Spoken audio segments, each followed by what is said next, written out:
Welcome to the most must-listen-to show on the internet. Welcome to AEG. Holy shit, we're back. We are back for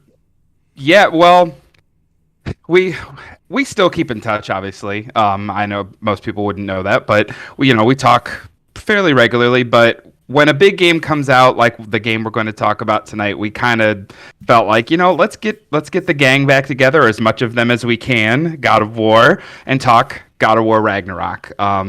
What should have been, personal opinion, the game of the year for 2022. Not that Elden Ring is bad, just I've given up on the Souls genre, Jeff but thinks Elden Ring sucks dick. Don't let him lie. I do not think Elden Ring sucks dick. It is. I do. I If he was does it, literally. I do. Okay, cool, good. All right, then I don't feel so bad. Yeah, it's no, I'm kidding. No. So God of War Ragnarok, we've all finished it. We kind of wanted to give enough time, after we'd all finish it to. I think Dalton finished it first, then I finished it, and then Goose, you just finished it like about a week ago. A week ago, yeah, I wrapped up the platinum on the like 3 days and ago. Yeah, we're It's my first platinum in how long? Platinum it. No, I honestly, once I finished it, like I took, like, I didn't delete it right away, but it is not on my hard drive at this moment. So, New Game Plus. I'm excited for that. I'm tempted to, like, I was thinking in my head, I'm like, I'm probably gonna go into this show tonight and talk about God of War so much. I'm like, man, I kind of want to go back and at least try to wrap up a lot of the side stuff that I did not finish. Like, I finished some of it, but not all of it. I think a lot of it has to do with time too. Like I think all of us we're just strapped for time. Like I'm so grateful that I was able to put the time into this game and get the platinum. I'm like, I don't know when's the next time I'm going to be able to do that on any other title. So yeah, it's even like you have all the other God of War platinums, don't you? Like Ascension, 2 remaster, and all that shit. So I do, which is why I went out of my way. I'm like, I need to add this to the collection. Trend alive. Yeah. Yeah, I feel like you even did the 3 remaster, didn't you? I did do the 3 remaster for So you have PS4. the original PS3 platinum and the remaster platinum. Yes. So, yeah, you had to get this one then. Yeah, it was almost like an obligation at that point. Yeah. No, I felt compelled. You're correct. I felt compelled to get it because I have all the other ones. So yeah. Right. Yep. So I guess we'll just kind of, we none of us prepared very much for this. We figured we would just, hop on here and kind of give our thoughts. So we'll just kind of, if we suck, right? Who cares? Right. Yeah. If nobody wants to listen to this, we're not going to suck because we're AEG and we're going to knock it out the fucking park. Average as fuck, boy. That's right. Bunch of basic bitches on this channel. But I figure we'll just start and kind of go one by one and kind of give our overall thoughts. And then if we, obviously this is a spoiler cast. Feel free to say whatever the, disclaimer. If you haven't beaten God of War Ragnarok, why you listen to us talk about it? It's a spoiler cast, so we're going to spoil the shit out of the game. Yeah, it's in the title. Right. If I didn't put it there, I'm sorry, but you heard it. Oh, it's all right. Well, yeah, I was going to say that's... Oops. Yeah. Whoopsies. But we haven't spoiled anything yet, so... Not yet. Not yet. No. Who wants to start? I actually kind of want to talk about the Freya shit a little bit because that was probably my favorite part. Like she just came in, just the animations on her face, like you could tell that she was not only furious, but you could tell like the pain she was in, and it was crazy. Like I can't believe the devs, the animators, and all that shit were able to pull that off. Like you could see legitimate emotion in her face. It was crazy. Yeah, I didn't expect, like, because obviously in her eyes. Right, like how 2018 ended, like, because I replayed 2018, I beat it like less than a week, rebeat it less than a week before Ragnarok came out. Nice. So I was right there, like I refreshed everything, and then I was like, then how Ragnarok started, where Freya's straight up going after you. Like I'm curious, like is because Kratos doesn't want to fight her. Like he's defending himself and defending Atreus, but he's not knocking. He's not going after her. Like and I really her arc was great. I can't wait for the baby, honestly.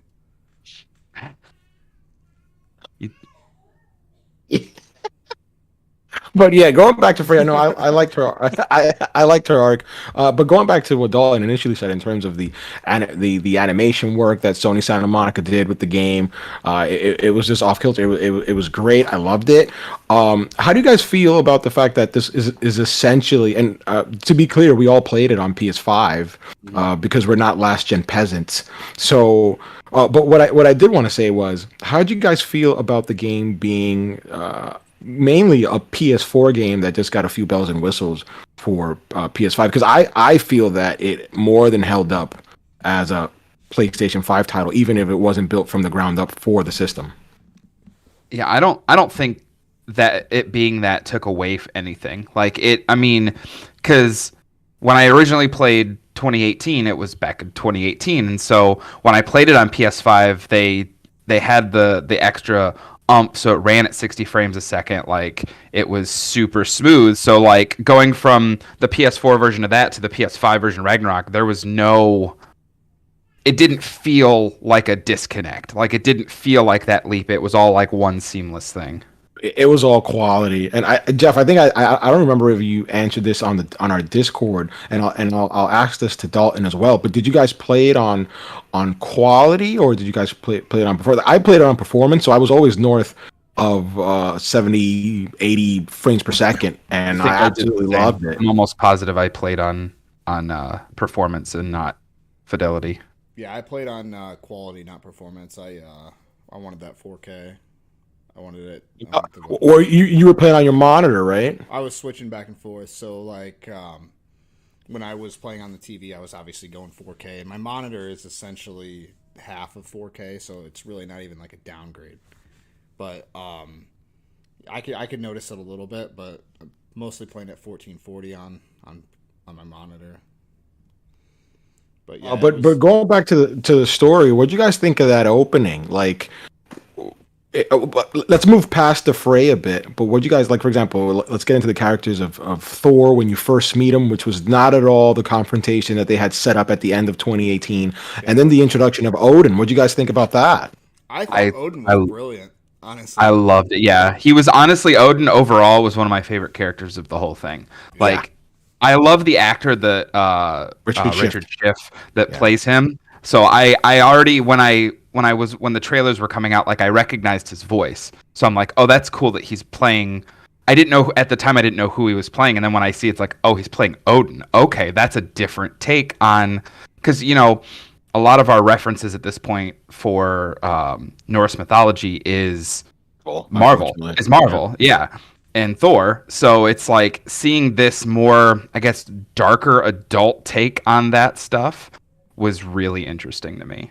Yeah, I loved it. The evil, just the evil. You could see it. It was awesome.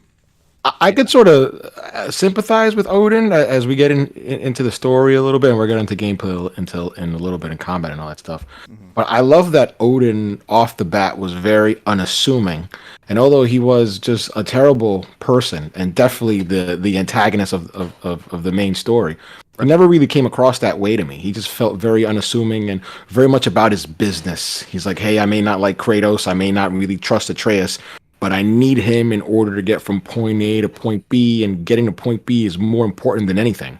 And he's very much a man on a mission, and I love that about that character. Right. Yeah, I liked that. I liked that he was able to. You could see him trying to pull the strings of everybody without coming out and saying it. Like Correct. You can, like how he treats Thor, how he, like you said, uses Atreus or Loki to kind of. It's a means to an end for him, but the way Atreus sees it is not that way. So you can see like both sides of it, and you want to like yell at TV. You're like, Atreus, no, stop it! Like, stop believing everything he's saying.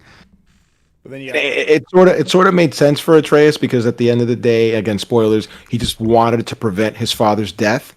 So while I agree with you, I was also screaming at him at the TV. I'm like, I kind of buy it because I would want to save my dad too, right. From this prophecy or whatever. Isn't that sweet? I think using still Odin as kind of like the main story beat, like the tear reveal at the end. Oh Yeah. I literally set my controller down and walked away for a second. I'm like, holy shit, because I did not have any inkling, nothing that was gonna be that twist. Honestly, yeah. Oh, I just a didn't. couple. Go ahead. Sorry, Dalton. Go ahead. I No, go ahead. apologize. I was just saying I was agreeing with Jeff. I didn't see that coming. So So I've got a little bit of a rant, and you guys feel free to cut me off real quick.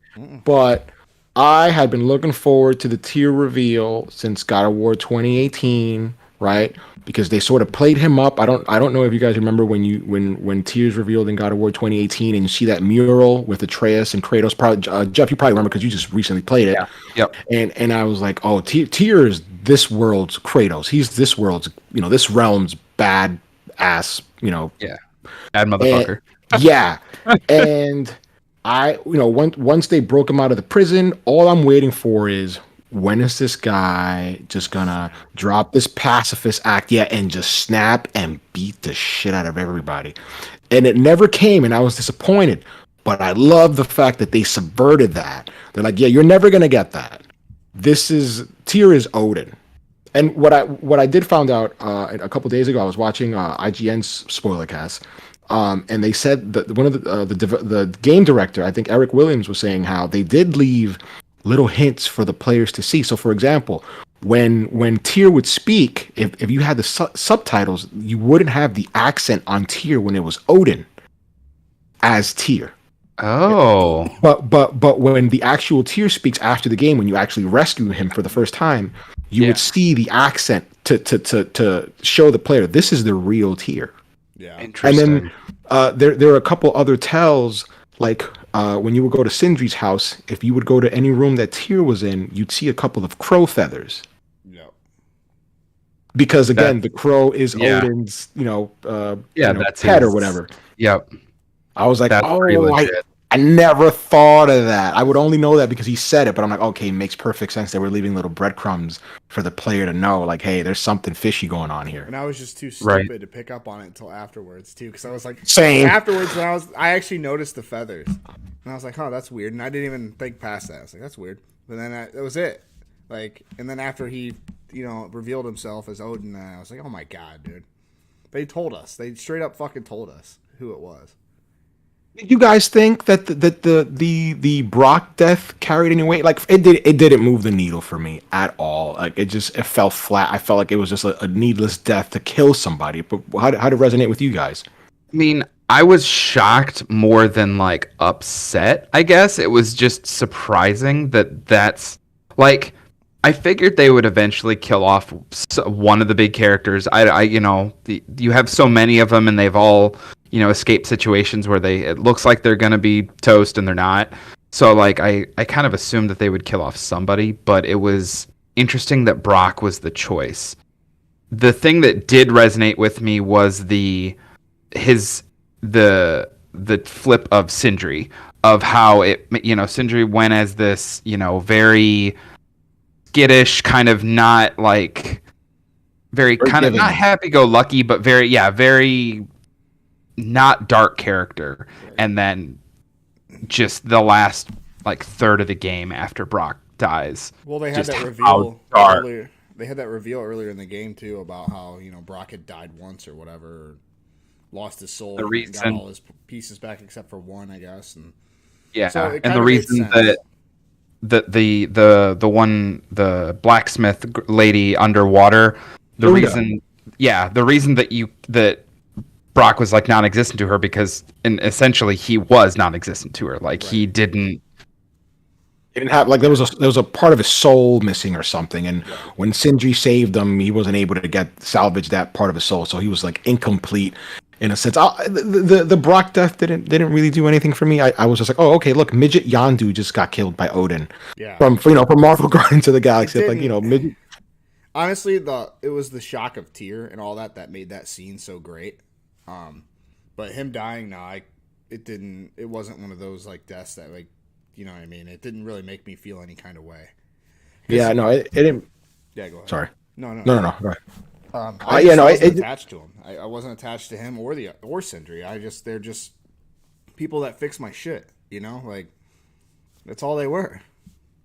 I like that Sindri snapped, and I like that there was no resolution. He was at the end of the game. He is still very much upset at both Kratos and Atreus, and clearly it's not their fault.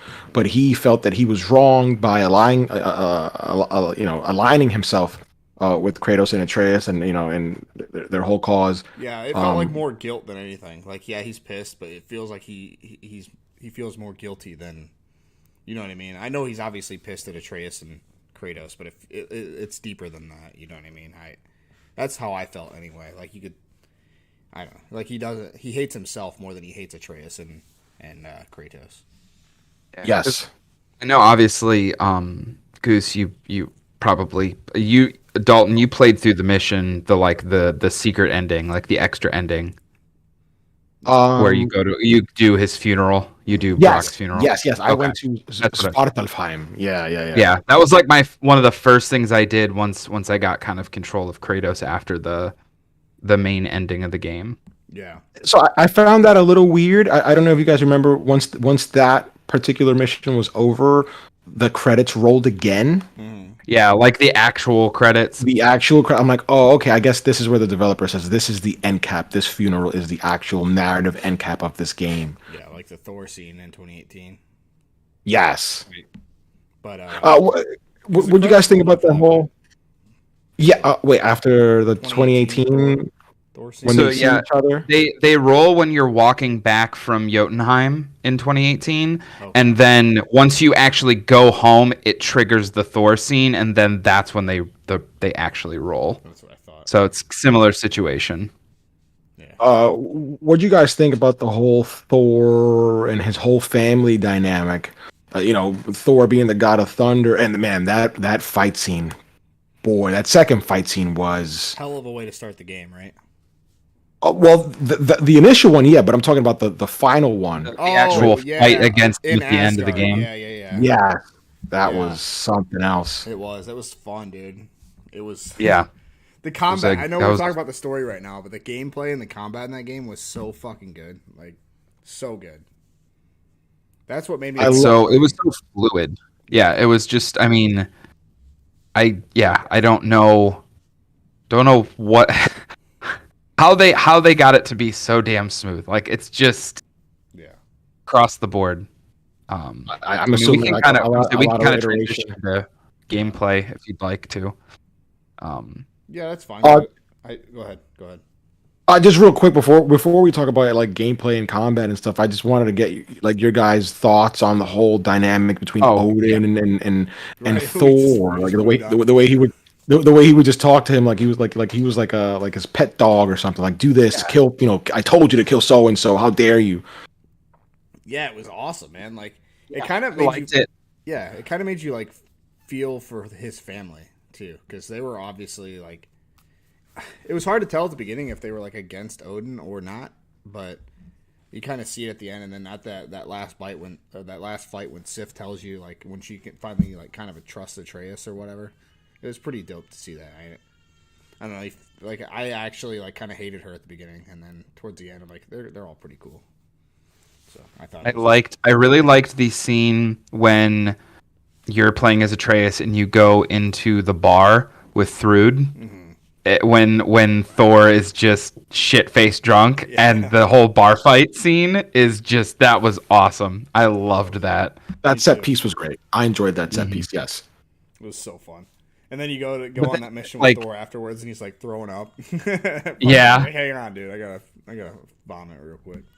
It was awesome. But I liked that it was very like sentimental. Like that the bar fight was great, but then when you actually go outside and like Thrud is trying to be super real with him, being like, look, like, you need to knock this shit off if you want us to be part of your life. I love his daughter, by the way. I thought Thrud was like so genuine. Yeah, me too. She's awesome. Which, if you go to, I think it's Alfheim afterwards, out in the more desert area, she is just chilling with Mjolnir. Yes. Yeah. Did you come across that, Dalton? Yep. Yeah, that was pretty dope. That was pretty cool. Yeah, it was cool. There's a lot of details in the end game, man. Yeah. Yeah, like if you go like you said, we're saying earlier, Goose, like you can go find the real tier at the, like because obviously the tier you rescue is not is it's Odin playing a trick, so it's like you can go back to I can't remember where it is.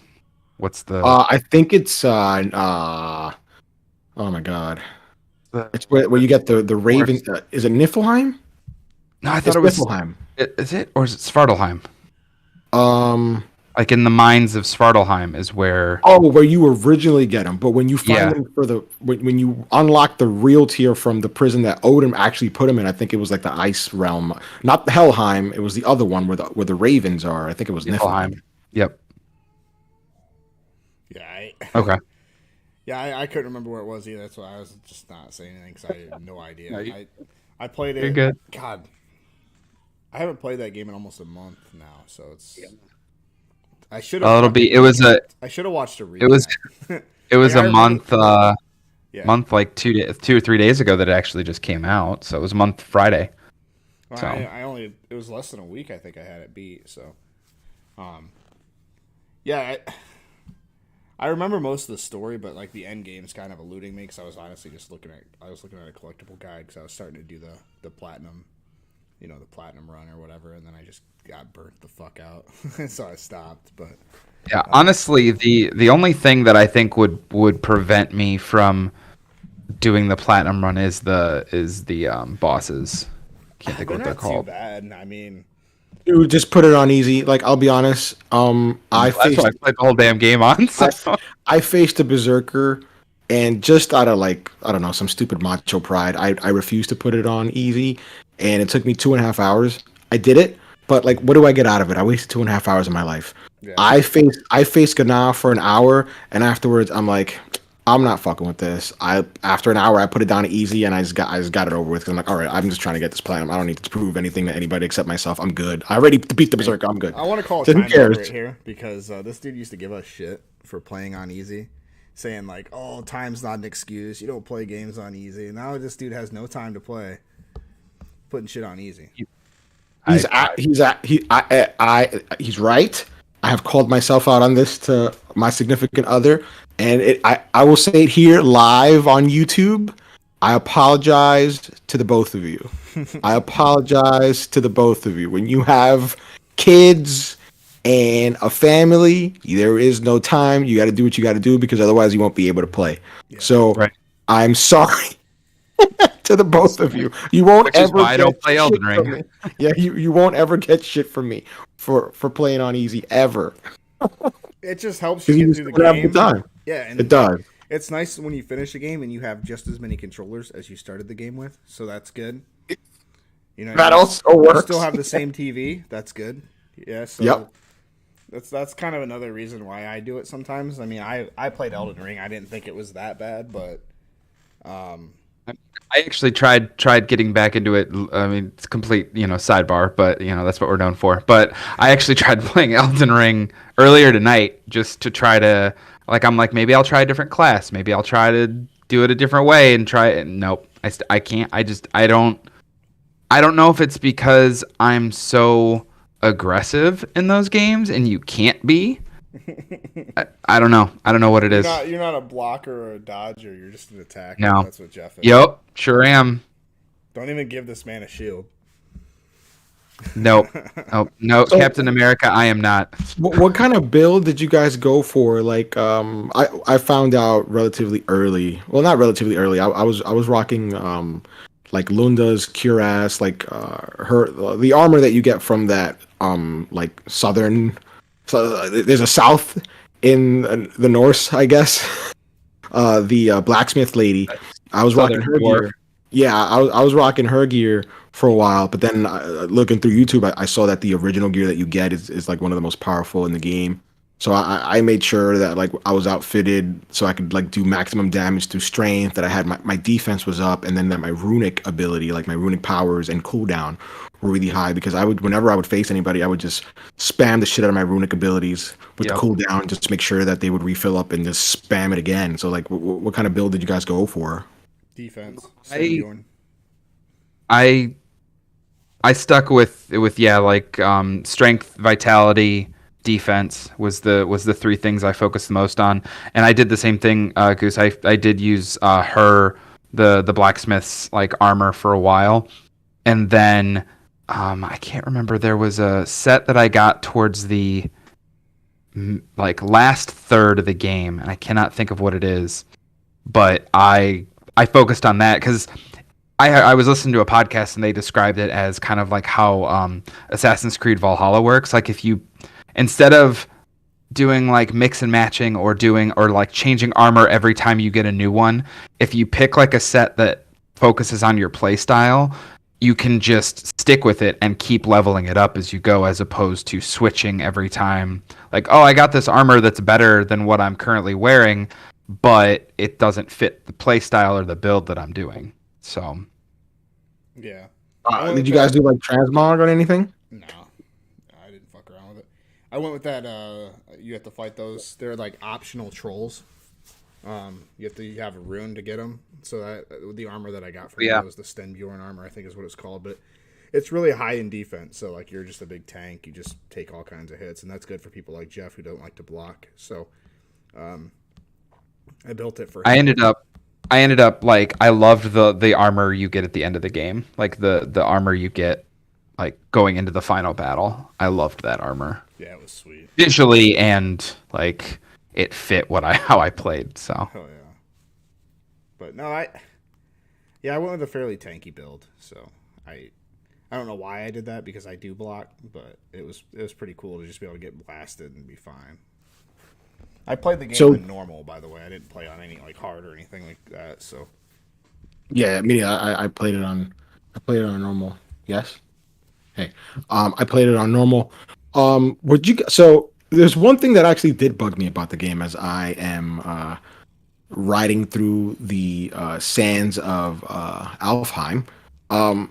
I like playing as Atreus, but I think around the third or fourth time, and I love my time as Atreus in Jotunheim. I thought it was pretty fun, and that whole Angrboda angle. I like that.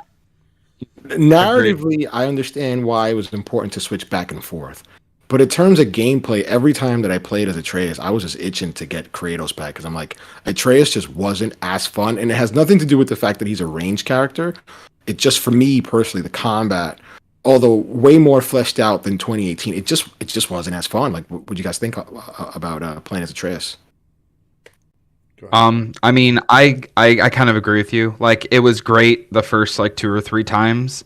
But that last time, it was like, okay, I'm ready to, like you said, just kind of get back to being Kratos. Because, I mean, he's the main character. At the end of the day, that's who I invested so much time into and who I invested, learning the different runic abilities and all that stuff and actually having a build. And then it's like you have to kind of change on the fly with with having other characters. Yeah, I agree. Like you said, the whole Angrboda arc right at the beginning, where you first meet her, and you get to learn about Atreus and the giants and all that stuff. It was pretty cool. But I don't know. After that, dude, I was just so irritated. I felt like it ruined the pacing of the game after that particular arc. Like after that, I didn't feel like it was entirely. It was necessary. Like it was obviously it wasn't necessary for the story, especially when. Atreus goes to Asgard and shit, and you kind of do that whole angle. But I don't know, man. I hate games like that. But Spider-Man 2018, I believe, did that shit where you had to play as Mary Jane. Yeah, that was bad. That was rough. Oh. That was bad. It was definitely like, hey, we need to change the pace. We don't know how else to change the pace. We're just going to give you Mary Jane. Fuck, this game's only 6 hours long. And then they're like, we need to do something. But no, right.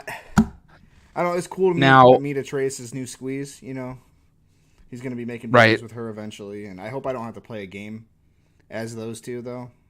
See, that's where that was one of the things I was like in a podcast I was listening to. They're like, there are multiple angles they can take. Like I know they're kind of pretty much done with the Norse stuff right now, but there are literally a lot of things they could do.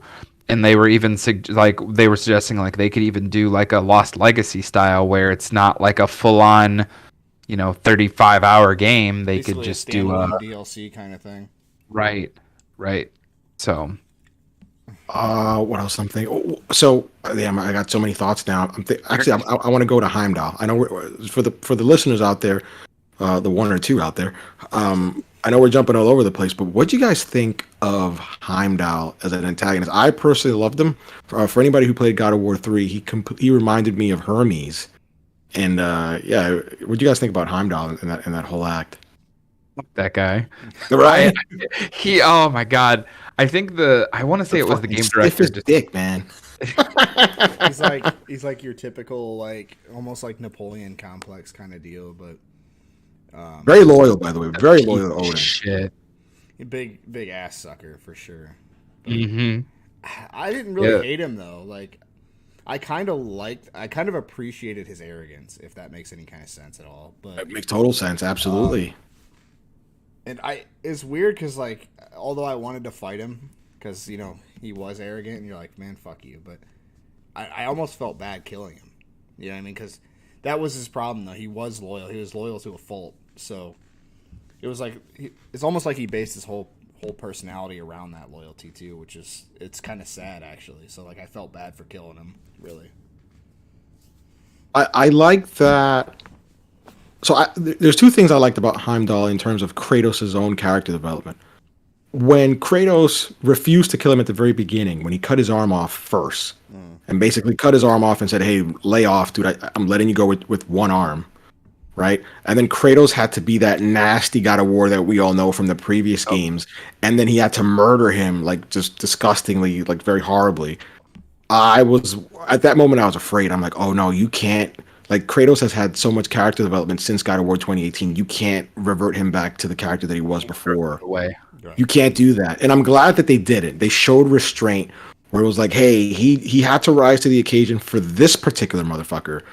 But the monster's going back in the cage. Yeah. Right. And And I he love acknowledged that. it, too, and it was awesome. Yes. The only thing I'm curious about is how long did it take for that motherfucker to get Galahorn? Like, because I know I played for a whole ass year and didn't get it, so I kind of want to know how long it took him to get that shit. Because I could have used it against fucking Crota. Yeah, so that motherfucker, dude. I'm telling you, as soon as I saw him, he probably That is the best segue probably ever. a That was week one good. drop for that motherfucker. Oh man, that was Oh, that was good. That was solid. That was solid. that was really He's good. stone face. He's owning it. He is stone face, man. Look at Dalton. No, I just wanted to say that. But yeah, I like the character though. The character, and like you said, Kratos' development was insane, man. Like, Yeah. I really didn't want him to go back to it either. Like almost felt like a whole game and a half's worth of progress going down the drain, but he didn't, and it was really cool to see him do that. Yeah, I agree. Like I say, I say fuck that character, but like in the best way possible. Like, that they've created a good villain when you're like, man, fuck that guy, but he's also kind of awesome. Like, The Yeah, whole he was game very like dope. that. Mm-hmm. All the villains, man. Like we already talked about Odin, and I didn't feel bad killing him though. But like, he was an excellent villain. You technically didn't kill him. Yeah. You did. Technically, Sindri killed him. You were just gonna basically like put him on ice in the orbs.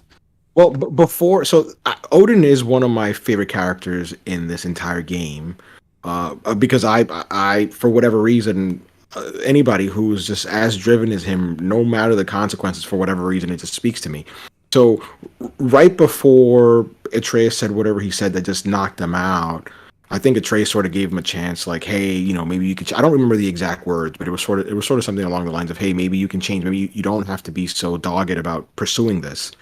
And like one of his final words was like, "No, I have to. I have to do this. This is everything." And I kind of like that. That's how he technically went out, because even in death or whenever he put him to sleep, like Atreus showed him mercy because he didn't kill him. He didn't kill him. He put him in that little marble to sort of like save his soul. And then Sindri did what he did. But I love that moment between Atreus and Odin, in which they sort of looked at each other, and it was like different sides of the same coin. I thought that was like a really powerful narrative moment, at least for me in the game. Yeah, I think my favorite, like, it was just this kind of like a short little arc, but I'm glad that they did it the way they did. The way they handled Fenrir was dope. Like, you have this dog named Fenrir at the beginning of the game, and like you go to Kratos' house, and it's just this normal sized, wolf. So you're like, oh, that's not Fenrir, right? But when he kills him, he puts his soul into the knife or whatever, and then he didn't even know he did it. And I thought it was awesome. Then they put him in that, what was it, Garm? They put him in his body. Arm. Oh, how fucking sweet was that? Like, now Fenrir's fucking That healed. whole sequence was awesome. I absolutely agree. I love that sequence, but I like the fact that it was built over time, and it started when Angrboda and Atreus both had their little thing when they went to, fend off against her grandmother Gryla. And I really enjoyed that because they first showcased. They were like, "Hey," well, they first showcased it at the beginning of the game when Fenrir died. Which I usually don't get emotional for things like this, but because my own dog passed away back in 2021, like that just kind of hit. I was like, "Oh man!" And like my dog, it's kind of graphic, but my dog was passing away. Like he was sucking air like before he died, and that just hit a moment. I was like, "Oh man!" Like this. It sure reminds me of when my own dog passed away back in 2021. But they built the whole Garm payoff was built up hours before with the death of Fenrir. Then you have that mission with Angrboda and Atreus where they release one of the giants into a serpent. Mm-hmm. If you guys remember that. Yep. And then it pays off with the whole, hey, I'm going to stab him with this with I think it's the knife, his mother's knife, a phase knife that happens to have Fenrir's soul in it, and I completely bought it. It was elegantly done. Yeah, I love the whole arc. The whole Fenrir arc was one of my favorites, dude. Loved it. Because if you know anything about this stuff, Fenrir is fucking huge, right? So he's just big ass dog. So when at the beginning I was kind of disappointed. I'm like, oh, this is how they're gonna do Fenrir. They're just gonna, cheaply. They named their wolf after, their sled dog after it, and then they didn't, and it was awesome. And then it explains the relationship between Loki and Fenrir and like other like Norse mythology and shit. Like Fenrir is like Loki's dog, or like I don't know if it's his dog, but I think he's his son. Yeah, his son. That's it. His son. It was a different take, but it was still pretty dope. Going to the end of the game, I don't know. I don't know if I'm pronouncing it correctly. I think it's Surtur, like the blacksmith god in Muspelheim. Oh yeah. I think mistakenly I pronounced it to one of my friends Suture, but I think it's Surtur. I think it's Surtur. I think you were right. What'd you guys think about going back to Muspelheim and the whole Surtur angle and the whole end of Ragnarok? Like, just real quick, I loved. There was a scene once you're in Asgard and Ragnarok is well underway. You see that giant snake, Jorgenmander, facing off against Thor. The World Serpent facing off against Thor, and you just see like this little blip of lightning, and that's Thor facing the serpent. Now, I thought that was really cool, and it was in keeping with past God of Wars, which like visually they're known for this, where they'll show this huge like epic scene in the background, and like they'll have like a character like this small, like an ant size character. I thought it was pretty cool, and like it was a callback to the old God of Wars. And they also, that whole thing, like, I want to, correct me if I'm wrong, but I think at one point doesn't like the world serpent like disappear? Yes. Because I was either listening to a podcast or listened to something in the game where when that happened, it was sending the world serpent back in time. Like he got hit so hard that he got sent back in time.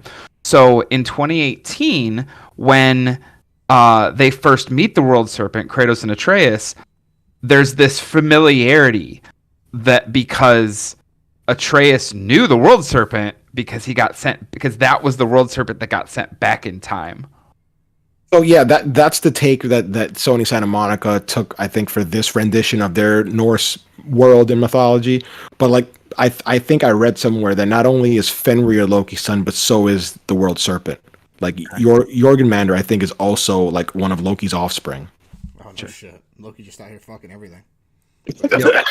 Fucking everything, man. Doesn't matter what it is. Doesn't have to be human. No, There, well, he's not a human. there you either, go. so. Well, that's true. Took a left But, turn. Yeah, I don't know what Oh, their rules for interspecies breeding are. Obviously, there aren't any. No, probably not. Who am I to judge what they do in other realms or whatever, wherever the fuck they are?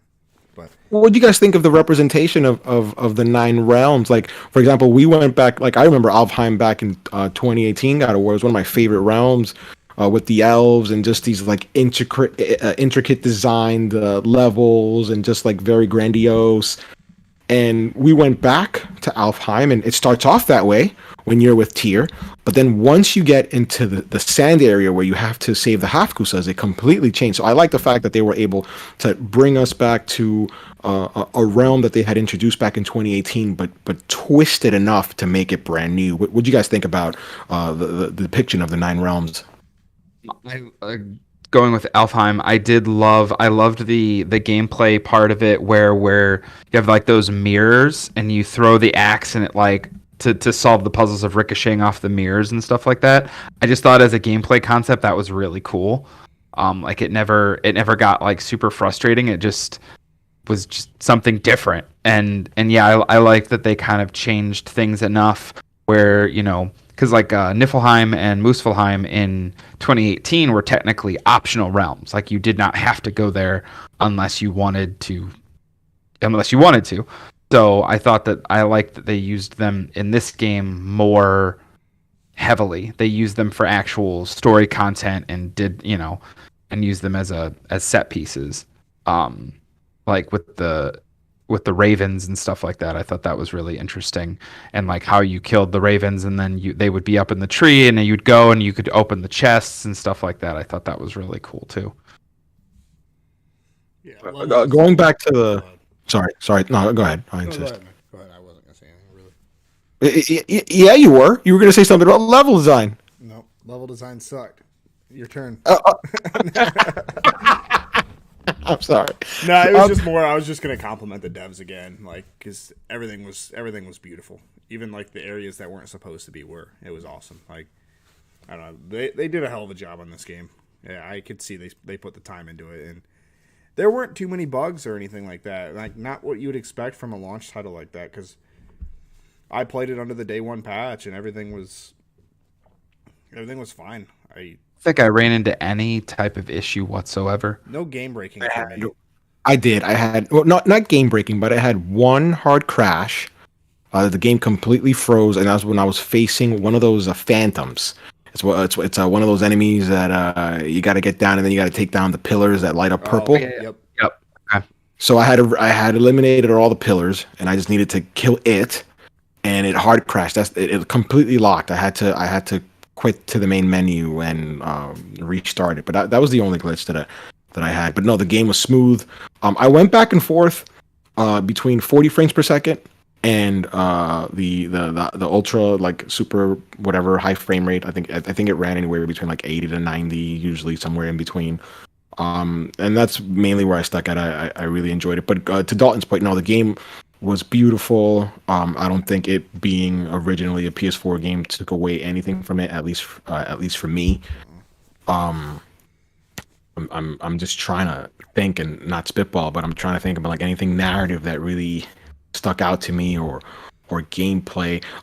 I'll say this: I felt that the Berserkers were easier in relation to the Valkyries in 2018. The Valkyries gave me lots of issues.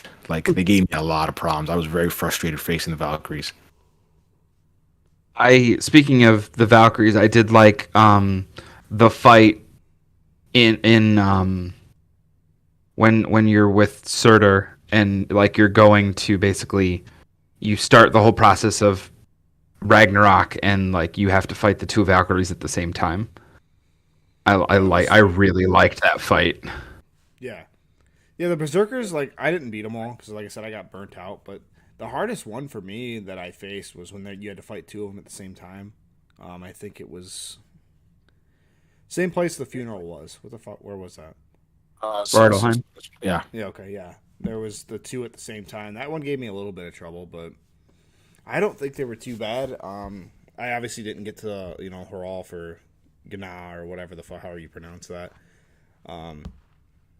But I didn't really struggle with anything in the game difficulty wise. Maybe I should have bumped it, I guess, but I played on normal. I didn't think it was too bad. But I'm sure that God of War difficulty is a bitch. I didn't play it on that, but so far I breezed through most shit in the game and like no problem. I came across those two guys in Svartalheim, and they gave me a problem. I think I faced them like 2-3 times, and they were just wiping the floor with me. After a while, I'm like, all right, I'll come back. I'm not ready to face these folks. I think at that point I was rushing a little bit through the story. So maybe that's why I was like under leveled. But then when I came back, I wasn't. It's not like I wiped the floor with them, but it wasn't as difficult as it was the first time I came across them. Yeah, that was. I tried to face a couple of them, like you said, when they popped up in the story, like as I was going through the areas of the story. Mm-hmm. So I never went back at endgame point, because like I did some of the endgame content, but I never went back and faced any of the behemoths afterwards. So yeah, fair enough. I'm curious. I'm curious to see if I can try to. Yeah, well, you gotta make sure you level up too, because like it makes you suck if you're not leveled. Like I got to level 7, so I was pretty good for most of the content in the game. Like I didn't get to level 9 or anything like that, but I think 9's the cap. But it is. But yeah, if you're like, because you could be. Oh, you got to like 8. I think I got to 8. Yeah. Okay. See, I didn't even get that high. I got burnt, man. I really don't know what my deal was either. I started collecting shit, and I was like, man, I don't want to fucking do this. Like, and it's not even like the collectible grind wasn't even that bad. Like, most of them were quick. Like, you can go through like a whole level pretty fucking quick and collect all the collectibles. Like, it's me, I think, but I just couldn't do it, man. I wanted to get to platinum. I knew it's not too hard. I don't know, man. I hear you. I'm kind of a bitch anymore. I hear you on that entirely. Like I got the platinum a couple days ago, like 3 days ago, and it was just like, all right, let me see what I'm missing. I'm missing I'm missing all the shields. I'm missing all the hilts. I'm missing some artifacts. And I just like, all right, let me pull up a YouTube guide, power picks, and let me see what I'm missing. So I looked at the shields, and I'm like, oh great, I'm just missing one, the one that I didn't buy at the beginning. I bought it, popped the trophy. I was missing the stags, right? And I looked, I'm like, all right, how many stags are there? Oh, there's 4. I've got 3. Okay, need just one more. Boom, pop the trophy. I needed the hilts. I needed only 2 more. I'm like, oh, 2 more. All right, let me look through the list. I have all these except this. All right, process of elimination. Okay, I need to go this. I need to go to this realm to get this one. I need to go to another realm to get that one. Boom, pop the trophy. But going back to the whole that you felt burnt out, was there ever a point that you guys felt like you guys got a little burnt out, either narrative wise or like gameplay wise? Like, just real quick aside, I have not finished The Last of Us Part 2, so please no spoilers. But when that transition came where you go from playing as Ellie to Abby, and then I realized that I'm going to have to play through the same moments in time that I've already played, but just as Abby, that completely just pulled me out of the game and I dropped it. I was like, I don't want to play this again, even though it's from a different perspective. I don't want to respect this character because I've already specced up Ellie, and it just killed the momentum. I'm just like, I'll have to go back, but I don't want to play this right now. Was there any point in God of War where you felt something like for me, when I got to the crater in I think it's Vanaheim? Is it Vanaheim? Yeah. Yes. When I got to that whole section, I was like, oh man, there's a lot of game left. Honestly, when I had to go to Asgard as Atreus, that's when I was like, dude, I don't want to do this at all. Like, and like the second time when he goes back, I was about to put the controller down. I'm not gonna lie, and that's not even like their fault. It wasn't even bad. As soon as I had to go back as Atreus, as soon as he started talking to Kratos, like I gotta go back and shit. I'm like, no, you don't, Kratos, stop this motherfucker, because I don't want to play that. Like, you're the parent. You're the parent. I'm like, do your fucking job, dude. Like, tell this motherfucker no. But no, it was rough, and it wasn't even bad. Like I can't even like talk shit about it, but it almost pulled me out of it. Like TL, The Last of Us did to you. So I don't know. I love The Last of Us Part 2, by the way. But Should I go back? I Should I go do back and too. play that, Abby? I honestly, you need to finish that. You need to see the game through to the end. You really do. Okay, I was enjoying it. Sorry, guys, this is God of War spoiler cast. But I love The Last my of Us time Part there. 2 spoiler cast because we weren't doing the show. Right. But we should do Yeah, I one of gotta go those back. too when you finish that. I was playing Like, that right before Play through God it of War again, Ragnarok. so. Yeah, that's fucking great. But yeah, that's what did it for me. That's what almost broke me. But other than that, no, I think that was about it. Oh, where do you guys see the series coming? Oh, sorry. Go ahead, Jeff. Oh no, you're fine. I just I took a I feel that was like 2 or 3 day break, because I did the main story part like when you first go to Vanaheim, and then I did like all the side quests in that area, and I spent like I think I texted Dalton the one night. I spent like 3 hours playing on a night, and I did nothing main quest. Like I spent the entire night playing nothing but side stuff, and I'm like, yeah, I'm good. I'm good. I'm gonna set this down for a second because otherwise I'm gonna burn myself out, and then because then Dalton's like, no, you have to like do the next part because I think it's like the first. I think it's the Agraboda part that's like right after that. So he's like, no, it's about to get good. Just keep going. Yeah, I loved it, man. I love the game. I even loved the parts where you do a play as Atreus. It almost pulled me out of the game from like you're whooping some ass, you're Kratos, you're beating the shit out of some shit, and then all of a sudden you're Atreus and he can't punch the roof of the fucking chest and break it. That I was laughed funny. my ass off at that part though. That part was funny. great. But was, it's yeah. just it wasn't even like I guess it was a pacing issue for me, but I don't. It think was, a problem. and I don't think you should say that it was for you, because I think all three of us here have agreed that it was a pacing issue. I just think they probably were forced to do it in terms for the narrative, because that's probably what led them. But it was definitely a pacing issue. By the third or fourth time, I was like, I remember I was telling my friend Justin, I'm like, I don't want to. It wasn't like I don't want to play. It was more like I don't want to play as Atreus anymore. Like, don't give me Atreus anymore. Like, I want to play as Kratos. Yeah, exactly. But other than that, Yeah, I think the story was great. Not bad. Like the gameplay as Atreus is not bad whatsoever. Like it's just in terms on of its own, it stands up, and especially like if you relate it to Atreus as how he played in 2018, it's like leagues above that.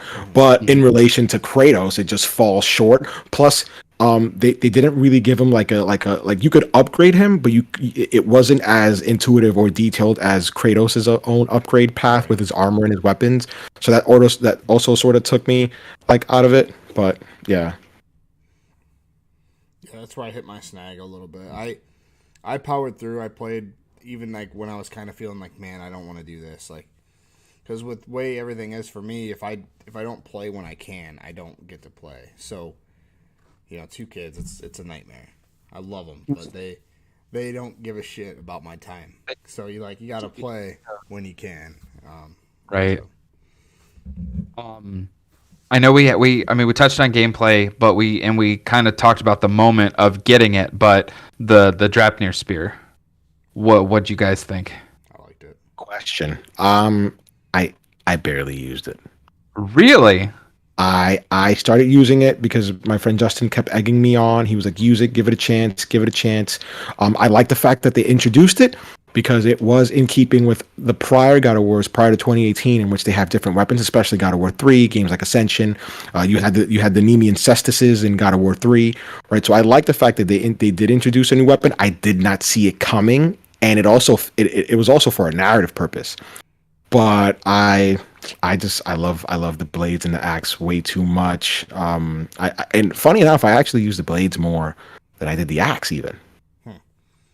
I would say I probably used the blades the most, and then the axe, and then I did like the spear. Like I used it, like when you first get it, I used it a lot, and then I found myself kind of going back to using the main 2 weapons, and that was honestly a lot of it was some of the enemies where they have like the different buffs and stuff like that, where they're weak to fire or weak to ice and stuff like that. It made me be like, kind of, I don't, I'm going to go back to what I know. So.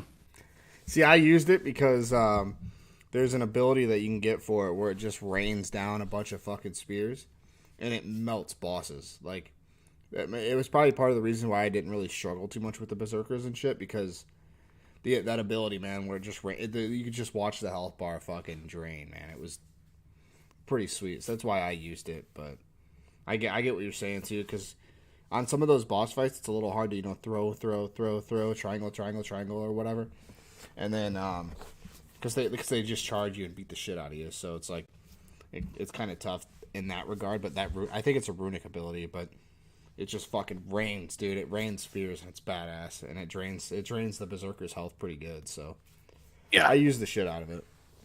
that's a heavy runic attack. Were there any non-boss characters or enemies that gave you guys a tough time?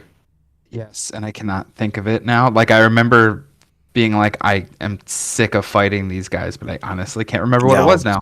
The elves kept fucking me up for whatever reason. I could not time their like. Yeah, the elves were for a really good time. Were just fucking me up, man. I know there was an enemy where I'm like, okay, please, can I stop fighting these enemies? I really don't want to. I can't think of what they were though. Do you remember the realm? No. Yeah, we should have watched a recap. But no, We really should. It's funny because like I remember the story and shit like that, but I don't remember little stuff like that. I just kind of blasted through them, like didn't really commit them to memory, which is a shame because I know the devs worked really hard on every single enemy and every single animation and all that stuff, and I didn't really take the time to fully appreciate it, I guess. But Did you guys have a favorite realm, or one that you guys enjoyed either visually, the enemy variety, level design? Alfheim, man, Alfheim was gorgeous. It was my favorite by far. I actually really like Vanaheim. I thought that was an interesting area. I just hated the night day mechanic of it. I hated See, it. I actually really like that. Yeah, I kind of like that. Yeah. I hated it when I was doing the collectibles. I'm like, this is fucking stupid. Oh, well, yeah, that makes sense. Yeah, okay, yeah, I get why you would hate it now. Of water and fucking rub shit on it, and then I got to go collect this other. I just hated it. I don't know. It was. I really like. It was Svartalheim. Yes, Svartalheim? Yeah, I loved it because it was just like you had like this blue sunny sky, and then you had that contrasted by the mines when you would go into them. So yeah, I really like that. I really like that realm. I want to agree with Jeff though on Vanaheim though, because like before Endgame it was awesome. I don't know if you ended up going there in the Endgame or not, Jeff, but that's where I hated it. Was the Endgame. Actually didn't do the crater area of it until Endgame. Like I never went there the first time. That makes sense. The dialogue changes whether you do it with Atreus or Freya. Yeah. I did most of my endgame shit with Freya because I kind of blasted through the story first. So see, I'm kind of bummed that I didn't stop to do more of the side stuff as I went through because I didn't know that Atreus was not going to be part of the end game. What did you guys think of that? Actually, sorry, Jeff. Well, you were saying you loved. I loved the line where Mimir was just like, maybe he just wants to spend time with you. Like maybe you're dead, like, and that like looking forward at how it ended, you're like, damn, that hit me really hard. Yeah. Right. It hit me really hard. I agree. Go ahead, Goose, with what you were going to say. What do you guys think of that ending and how Atreus just goes out of the frame, off to his own adventure? What do you guys think of that? Personally, my first thought, dude, I'm not even bullshitting you. My first thought is, fuck, I gotta play a game as Atreus. Like, seriously. I was like, and I don't want to do that. Like, and it's not even that I don't like him, or like you said, don't even like playing as him or whatever, but that was my very first thought is, fuck, I'm gonna have to play the next game as Atreus, and it's gonna suck. So, like, but I get it, man. Kid's like, what, was he like 14, 15 years old at that point? So yeah, and he's a god. Yeah. Plus, there's this chick that's into him. I get it. He wants to get his dick wet. Yeah, I was gonna say that, but I didn't want to. I'm glad you did for Oh, me. yeah. But There you go. I was gonna use those exact words too. But God. that's fucked up. But yeah, I get it. I get it, man. So that was my first thought, and it was selfish of me. I was like, fuck, I gotta play this next game as Atreus, and I know I'm gonna have to. Where do you guys think the franchise goes on from here? Like, I think they knocked it out of the park. I think God of War Ragnarok was a better game in every way than God of War 2018. So, one, where do you guys think it goes, and where do you guys would like it to go? Um, I mean, I it's hard to say. Like, obviously, they said they're pretty much done with Norse mythology, so I'd be curious what other mythology. I know somebody said Egyptian.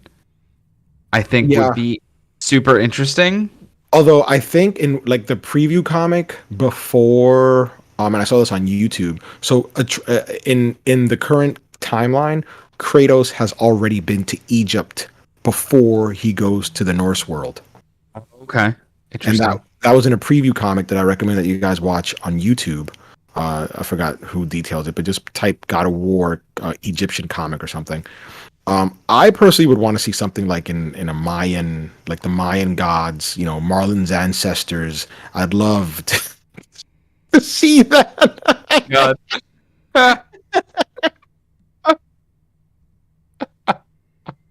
Dude, I've Jesus. been waiting. I've been waiting the whole hour to get that out. I wish he was here. I miss that guy. Yeah, But, I did too. oh man, that was perfect, dude. Good. I don't have anything to add to that. Normally I would, but you got me. Um, Marlon, I hope you're listening, buddy. We're coming to kill your family in the next God of War. There you go. There you go. I had to go. say, I There had you that go. last part.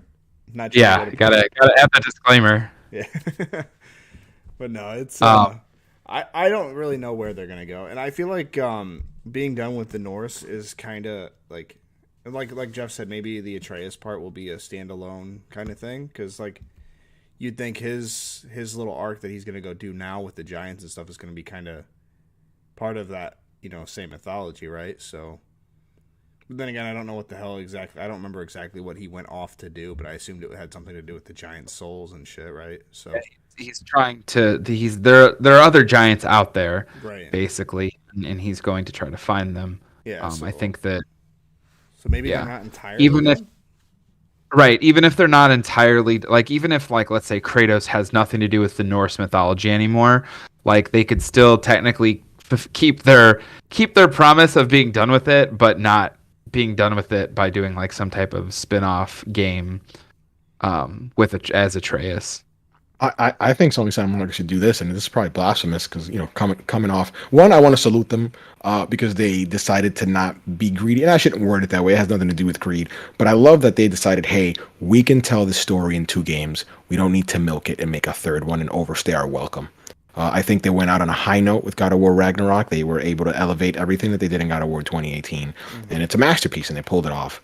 I would love it as a long-time God of War fan since the PS2 days. I would love it if they just put the franchise down for a little bit and let it breathe. And Sony, give them the reins, give them the money, they deserve it. Bring us a new IP. Like, I know that before God of War 2018, there's a rumor that they were working on some sort of horror game, and I'm like, that would be great. I'm like, I love that you guys decided to reboot God of War, and it worked flawlessly. But work on a different IP. Like, come up with your new IP. Yeah, So that's what I want. That's Sony Santa Monica. I agree. But I wouldn't say put it down entirely, obviously. But like you said, take a break, work on a new IP, and then come back with Kratos and Atreus' story. Figure out what the fuck they've been up to. You know what I mean? Especially because like since they finished the deal with Odin and shit, they can legitimately write it as like, yeah, they were taking a break. Like Kratos and Freya and all them were just chilling somewhere, right? Like they weren't doing much in this time off, And then you can kind of you can almost recap what Atreus had done. You know what I mean? He doesn't really even need a game, in my opinion. But we'll see, man. I don't know. No. Yeah, it'll be Yeah, another 5 years until they give us another game. So. right. Yeah, Yeah. I think that I agree. I would like to see them do something maybe that's not God of War. As much as, it has now become like one of my all-time favorite franchises, I and mean, Kratos being one of my all-time favorite it worked characters. out for Gorilla, right? Right. Yeah, they went from Killzone to Horizon, and now Horizon's one of, the biggest tentpole franchises on PlayStation On consoles. PlayStation, yeah, yeah. I mean, again, kudos to Sony Santa Monica. Like, I always like God of War, but I didn't like. I think Kratos won like an award recently. Maybe you guys heard about this online for being like PlayStation's most like coveted or like special like first party character or something. And like for me, I'm like, oh wow, like that's saying something because Kratos was always this like very one-dimensional character. Just I am angry and I kill gods and I sleep with all the broads. That's all I do. And now they made him like Dad of the Year. Yeah. A dead wife and a kid, and yeah, now everybody revered. Like, I loved the panel that Kratos opens up, seeing that like he's now going to be revered, and like he never thought that it was possible for him to be actually worshipped Yeah, he as killed a his god. wife and kid. He killed his wife and daughter. Yes, mistakenly, but yeah, he did. Ares. It was all Ares, but still. And also, I loved. I think it was he was on a mission. It was Endgame stuff, but he was talking with Freya, and he like told her like about the fact that he murdered his wife and kid. And it was just like really dark. Like it was really dark. Cause I'm like just like climbing on a wall or something like that. And Kratos is just describing how he got tricked and murdered his wife and child. It's like a little weird time to be choosing to do this, but all right. Dude, I remember that specifically. I was in Vanaheim Yeah. when he did that, and I thought it took me off guard. Thankfully, I had my headsets and I was listening to it. But I'm like, this is a very important part of the entire game, and they did it in such a like a offhanded, casual way. It wasn't a cutscene. It really wasn't given any importance. It was just like, hey, I'm just gonna drop this line as I climb this wall. Well, and up to that point, like Freya doesn't really fully understand that Kratos does understand what she's going through. You know what I mean? Like he's obviously told her like I understand or whatever, but like that's when I think she finally realized that he does know. Like You know what I mean? he gets it. Like he gets why she's so torn up about losing her son. And that scene in Vanaheim when she finally breaks the what was it, the spell that's holding her in Midgard or whatever. Yes. Oh, that boss fight was awesome too. The boss fight, And, the conversation afterwards was fantastic, man. With Kratos, like that was like Emmy shit right there, dude. It was dope. So The boss, I can't think of the Nidhogg. Nidhogg, Fighting yeah. Nidhogg was Yeah. awesome. I loved that boss battle. Me too. But yeah, I felt bad killing it afterwards. Yeah, me too. But yeah, because then you have to go find Nidhogg's kids because the squirrel is like fucking what? neurotic ass squirrel. Man. Like I get it, but Right, Ratataskar, fucking Yeah. Rocket Raccoon's fucking sibling. Yeah. I thought I was gonna hate that character, but I ended up really liking them. Legitimate split personalities. It was fucking awesome. Did you guys do the thing where you keep ringing the bell even after he's standing right there? There's a thing where you can keep ringing it, and eventually he just starts screaming at you like, "Will you stop ringing the fucking bell? Like, stop it!" He swears, actually. I don't know if he swears that or if would've it's been one of his other personalities, but he would've been definitely screams at you. No, I didn't do that. No, I didn't do it either. I had shit to do, Jeff. Sorry. Jeff's an antagonistic asshole. Apparently. No. He's not at all. Are you still Moneybags, Jeff? Oh, What's that? Are you still Moneybags? Unfortunately. He's the biggest sweetheart ever. Don't let him fool. Thanks, man. Yeah, Jeff's got money around here. Yeah, okay. But Go ahead, man. But yeah, I think we're at a good point to kind of just wrap things up, unless you guys have anything else major that you wanted to touch on that we haven't already. No, I just want to say it was great. It was great chatting with you guys again. I'm glad that we got on the call here and talk some God of War Ragnarok. Yeah, me too. It'd be nice to do it again in 2 years. Yeah, I'll say we'll have to maybe do it when whatever the next big game. Death Stranding 2, whenever that comes out. Oh, we're doing one for that. Like, We'll absolutely do it. We did Honestly, one for the original Death Stranding, and it was literally one of our biggest episodes ever. it was. Like, I think we had 600 listens on that, which doesn't sound like a lot to most people, but it was a lot for us, especially at that time. For us, right? Yeah. In relation to what we get, yeah. So It was a banger. it was. I think we should do one for the next Tears of the Kingdom, Zelda Tears. Just because I'd love to hear Dalton's take on that one. You just want to hear me trash Nintendo some more. I mean, it's fun. It's fun to listen to. What are you talking about? But I don't know. We'll see. We'll see. It was awesome doing this and stuff, and I think that's where we sort of ran into the issue last time. It became less about just sitting here bullshit with your buddies and more about, well, how can we get the maximum amount of listeners? We have to have the hot takes. We have to talk about every big thing that happens. Became formulaic in a way, and then I think afterwards it just became a chore. Yeah, exactly. And we don't have the It wasn't time for fun. it to be a chore. None of us had the time for that, or the patience. I don't know. If we weren't, I don't even want to say if we were all bums and weren't working and living with our parents, or if we'd even still do it. Right. No, I get what you're saying. Yeah, like Goose said, it became a chore. It felt like something we had to fucking do, and that's when it stops being fun, especially if it is a side project, a side gig kind of thing. If this is our living, that'd be one thing, but Absolutely. it's not. But yeah, and that's the problem we ran into last time, and I would love to do this again and do it more. Do more than one every 2 years. Maybe every couple of months. It'd be nice. Or something. Every quarter, every 3 months, we'll just hop on for an hour and a half, and just bullshit about the games we've played. Yeah. Or I was gonna because with the Game Awards being this past week, I thought that was a good, because there was a lot of good announcements personally that that would have been fun. Asking you guys if you wanted to do something like this for that, and then just kind of live stream watch it, but I just I didn't even feel like watching it. No, I said, though, it was a lot of cool announcements. I should have watched. A lot of good announcements. I started watching the pre-show and it just got really cringy, and I'm like, I can't. I'm gonna shoot myself if I listen to this anymore. I'll be honest, I didn't watch any of it. I watched honestly all of it, but I watched one of the Twitch streamers that I watch. I watched him watching it, so he did his live reactions, and I basically watched that. So that made it a little bit more fun, because he was cracking jokes and talking shit the whole time. So it's okay, it's entertaining for that, yeah. Yeah, so that's the other thing is I definitely wouldn't mind doing this again. And, doing maybe even if a couple, 3 or 4 a year or whatever, that's fine. Or whenever there is like Jeff said, whenever there's a big game coming out that we know that we're all gonna play, or at least a couple of us are gonna play.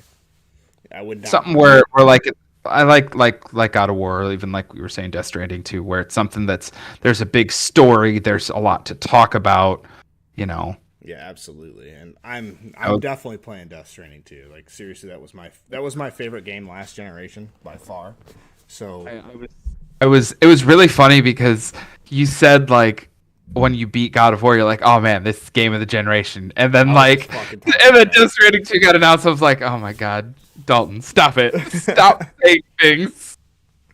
No, I was just talking trash. I knew Goose was gonna call me out on it. Honestly, literally, it was bait. It was just as I'm typing it, I'm like, watch this. This is gonna get a reaction. I even said something to my wife because I was picking my wife up from work at the time. I'm like, watch this.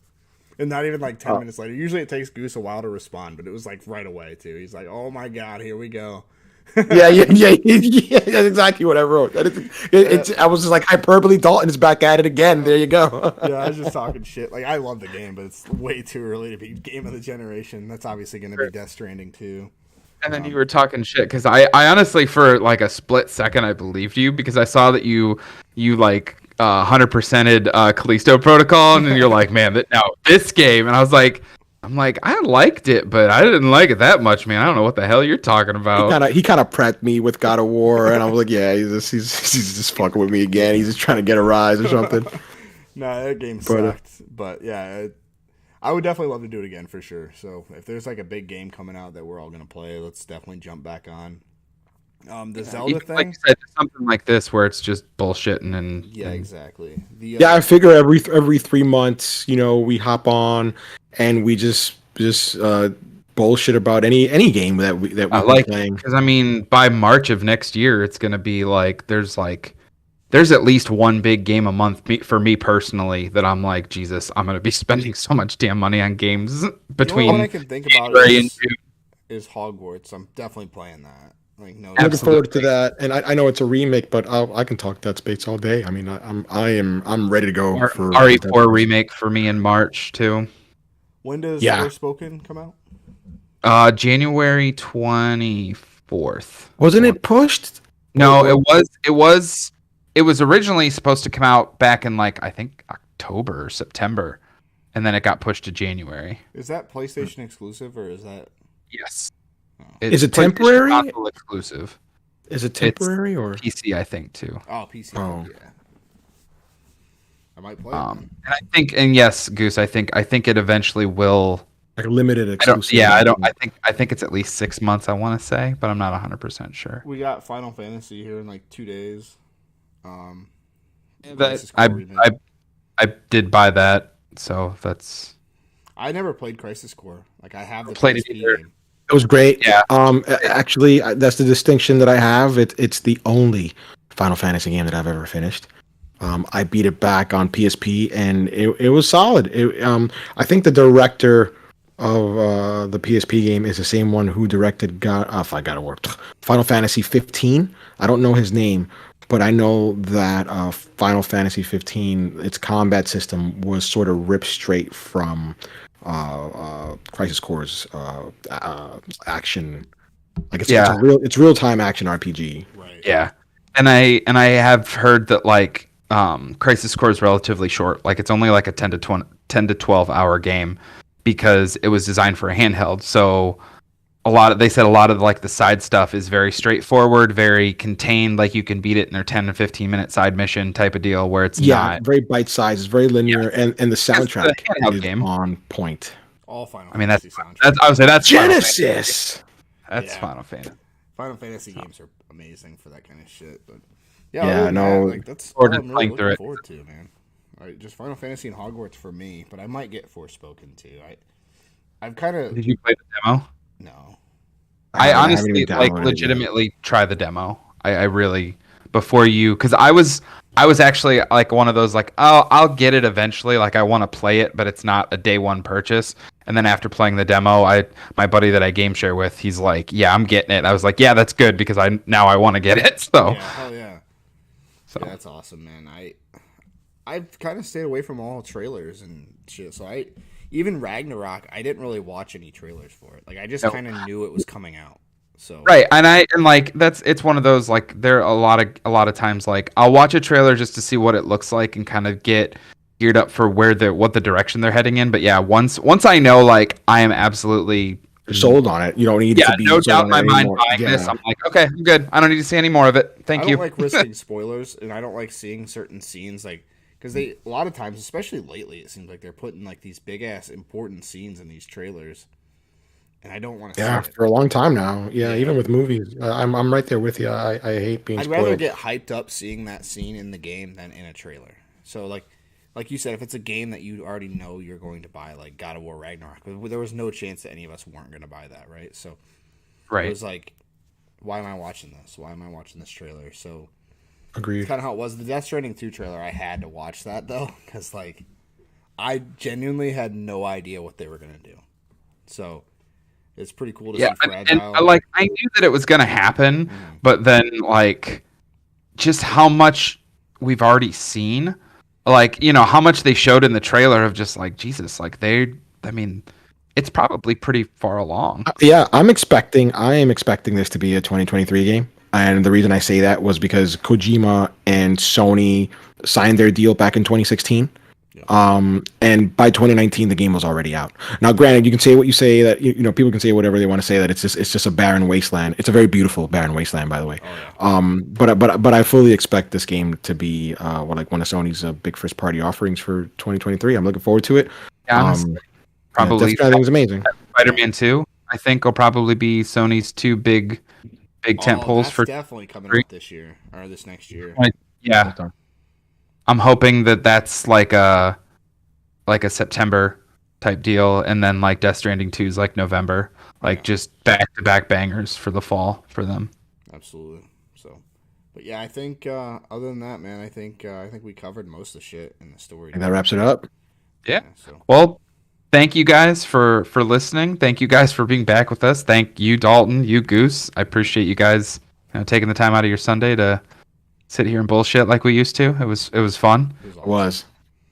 And Jeff, I will thank see you next week for Avatar, right? Yeah, I actually rewatched the extended cut of Avatar 1 yesterday because I'm like I mean it's one of my favorite movies of all time. So Yeah, I just watched it for the first time. I know that's insane. But yeah, I'm like I want to at least rewatch it close enough to the new one. So Absolutely. but yeah, that'll be fun. Yeah, fellas, it was awesome. But I'm gonna